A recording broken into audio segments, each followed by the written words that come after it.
כרגע יצאה מהטיפול אצלי בקליניקה נערה מתוקה, בת לאבא שמנהל רשת תמרוקים גדולה, שבכתה במפגש היום. ואני רוצה לשתף אתכם במסר ממש חשוב בעקבות השיחה איתה.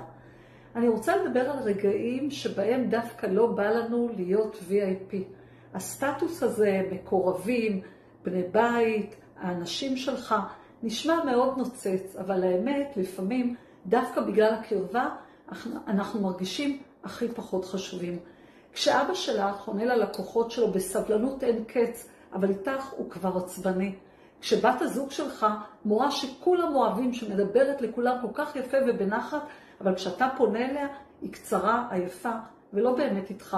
וכשיש אירוע ולכולם דואגים, ורק את נשארת לעמוד, כי את מהמשפחה ואת כבר תסתדרי, ואז עובר בך משהו. רגע, למה אני האחרונה בתור ללב שלך? למה דווקא אותי אתה רואה פחות? אז אולי לא תמיד אנחנו רוצים להיות VIP.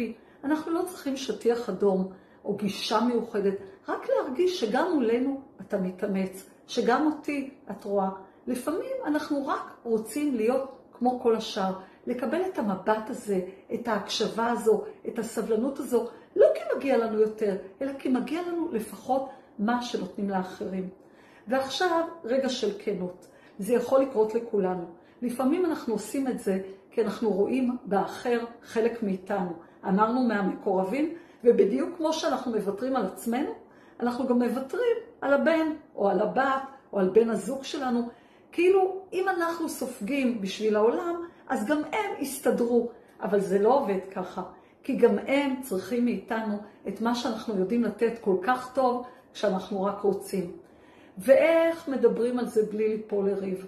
לא בהאשמות, לא למה אתה ככה רק איתי, אלא מהמקום הפגיע, הרך, האותנטי. אפשר להגיד, אני פשוט מתגעגעת לחיוך שלך, ליחס שלך, או אני רוצה שגם איתי תדברי כמו שאת מדברת איתם. לא כי אני לא מבינה שאת עייפה, אלא כי אני רוצה להרגיש קרובה אלייך. וכשאתם בצד של המקשיבים, תנסו לא להרגיש מואשמים, רק תקשיבו, תקבלו, תראו את הכאב שמבקש קשר, כי בסוף זה לא שירות שאנחנו מחפשים, זה לא יחס מועדף, זה קשר, וקשר שבו גם בתוך הקרבה אנחנו לא נעלמים, והבקשה היא לא להיות יותר, רק לא להיות פחות.